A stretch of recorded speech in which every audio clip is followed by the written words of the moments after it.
Hello po, greetings mga kabayan. Harino sa mga oras na ito ay kayo'y nasa mabuting kalagayan. Alright, let's now proceed no sa ating pong episode no sa video nito. O bago tayo magpatuloy no, kung hindi pa kayo napag-subscribe no, at kung hindi pa kayo napag-follow no sa ating business page sa Facebook po natin, could you please po no, if you find our videos interesting and informative, kung wala naman po sigurong mawawala sa inyo, could you please paki-follow na lang po, no?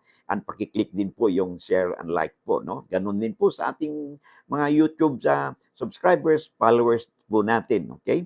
So, kung hindi pa kayo napag-subscribe, siguro naman po, hindi naman po kalabisan pag ako po hihirit po sa inyo na isang subscribe, isang share and like po. And of course, huwag niyong kalimutan na i-click din po yung notification bell upang sa ganun, pag may mga updates po tayo, you'll be duly notified at wala po kayong mamimiss na mga episode po natin. Sabi nga natin ay, lamang na ang may alam sa batas. Alright, ang ating pong channel no, ay isa pong legally public service program yung lingkod in collaboration with Integrated Bank of the Philippines, Manila Port Chapter. Alright, so ang ating pong bigyan ng daan po natin sa episode nito ay katanungan po sa atin ni username po niya ay si Catalina Jelly. Okay, I hope I got your name correct, no? Ang inyo pong username. Alright? So, simple lang yung kanyang katanungan. Sabi niya, yung po bang paglipat ng titulo sa mga anak, ano po dapat deed of sale ba o deed of donation ang ipapagawa? Alam mo, napaka-interesting na topic po itong na tanong po sa atin ni Catalina because ang dami pong mga situation na ganito wherein yung mga anak, ang mga magulang, gusto nilang habang buhay pa sila, no, ay gusto nilang ilipat yung lupa, no, isang lupa sa kanilang anak, no, or yung iba naman ay sa paborito nilang anak, no. So, ano ba daw dapat? Yung iba ginagawa, o sige, deed of sale na lang, no, kahit na wala namang bilihan, deed of sale na lang, okay? So, yung iba naman ay deed of donation, okay? Ang ginagawa nila. So, akala nung iba kasi kung mag-deed of sale o mag-deed of donation, ay makakatipid po sila sa tinatawag nating tax. Wala po tayong lusot po dyan because ang tax rate po at ang tax rate po ng deed of donation o deed of sale, no, ay pareho lang po yan, no? 6%, no, of the fair market value, zonal value, no, selling price, whichever is higher, no?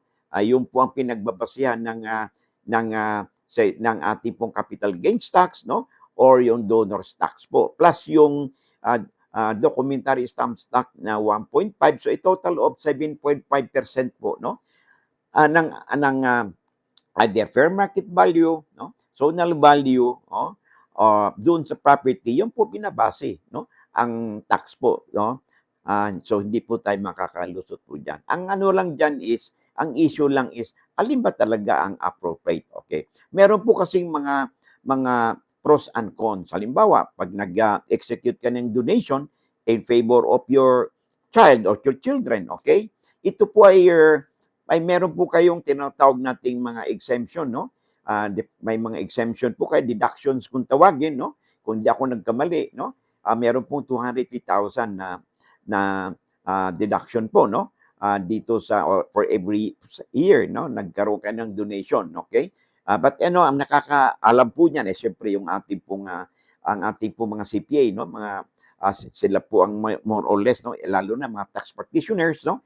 Ay exposed po sila diyan, okay? But yan po ang yung advantage na nakikita natin, no? Kung ito ay deed of donation para sa mga anak.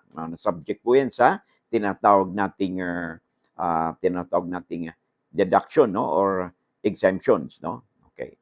Ngayon, pero bukod pa diyan, meron pong mga depende po talaga sa inyong situation po yan. Okay, halimbawa, pag kayo po ay nagbigay ng donation sa anak po ninyo, ang donation po, no, this will be considered as, sorry for that, na as advance legitim. Kumbaga, ay nagbigay kayo ng donation sa kanya, mana, no? Advance po yan. Kasi po, pag pumanaw po ang isang magulang, Okay? Yung inyong naibigay na donation doon sa anak ninyo, no? Ay that could be collated. Isasama yan sa inyong gross estate. Okay? At doon kukwentahin. Sa ginawa bang donation ninyo, ay yung bang legitim ng inyong ibang anak ay nabawasan ba?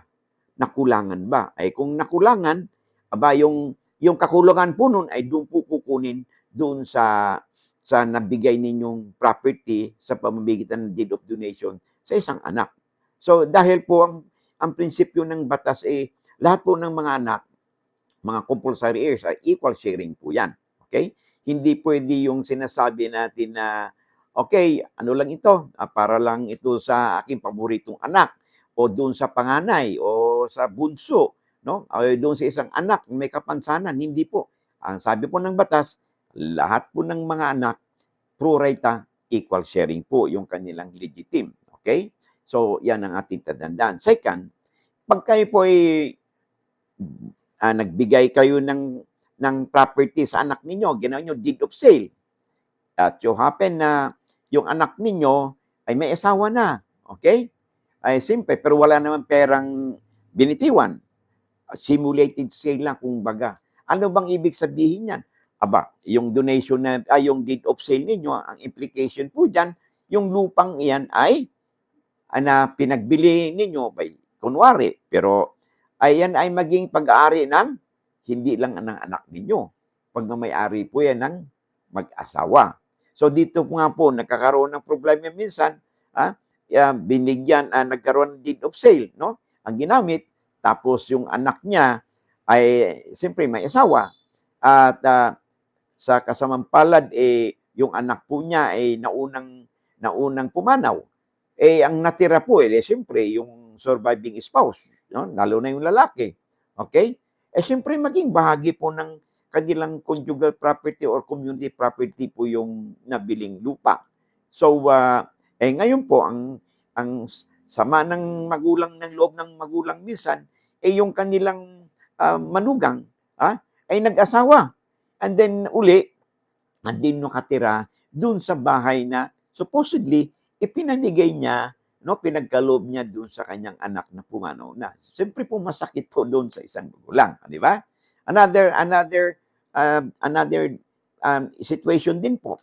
Kung nabibigay po ang magulang ng property sa anak nila, lalo na pag may asawa, ang advice ko po ay dapat do it by way of deed of donation. At doon sa donation po ninyo ay specific na nakalagay po na yung property niyan ay para lang sa inyong anak. Para kung sakali man, ay hindi ito magiging bahagi ng kanilang conjugal or community property.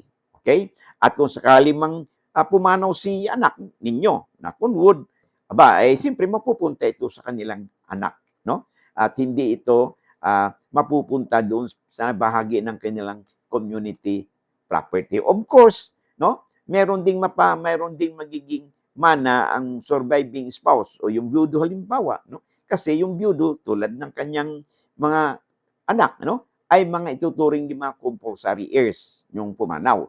Pero ang kagandahan nito, pagkaiba, ay yung property na binigay po niyo sa anak ninyo by way of donation, hindi po siya magiging bahagi ng kanilang absolute community property or conjugal property. Kung baga, pagdating na sa settlement estate, no, hindi yung kalahati hindi mapupunta sa kanyang asawa. Hindi kasi this is not part of their community property. So mangyari po niyan, dahil hindi kasama sa kanyang community, absolute community property, ay ito po yung mauwi lamang sa mga anak at kasama of course yung share ng surviving spouse. So in short na kalahati kagad sa kanya, hindi po magiging pro rata po ang sharing, no? Ito ay mapupunta sa anak, no? At equal sharing sila katulad din nung kanyang surviving spouse niya. So yun po ang ating tatandaan, ha? Yun po ang marami na po tayong videos, no, tungkol dito. You can also review, mas detalyado po yun, no? Mas complicated pa po yun, no? Kung mga dapat din nating malaman. But in essence, nasagot po natin yung katanungan sa atin ni Catalina Jelly. All right? So I hope, no, nabigyan natin ng katugunan ang sulat sa atin ni Catalina. So, by the way, sa kapapasok pa lang, no, I would like to express my appreciation, no, sa inyong mga tulong, sa inyong mga encouragement, no, sa pag-follow po ninyo sa ating mga video sa Facebook, sa business page po natin, and of course sa YouTube na, no? Kayo po ay palaging nagpapalo, nag-share and like po kayo, wala kayong pinamimiss sa mga videos po natin. Karamihan po sa inyo, o pailan-ilan lang naman pala, I'm sorry, no? I don't want to of course, minimize yung ating pagbati, ang pagbigyan natin importansya sa mga viewers po natin, no? From Baguio, from Russia, no? Na hindi po sila nag-i-skip ng ads, no? Thank you very much. Thank you. From the USA, Simon Flower, thank you very much. Si Mary Lebron from Baguio City, and of course, si from Russia with love, no? From Russia. Thank you very much sa mga suporta ninyo, and because of your support, no? Ay nagbibigay po sa atin ng encouragement yan to continue our advocacy na mapagbigay po ng legal na impormasyon o kalaman sa ating mga kababayan. Hanggang sa muli, maraming pong salamat. Lamang na ang may alam sa batas.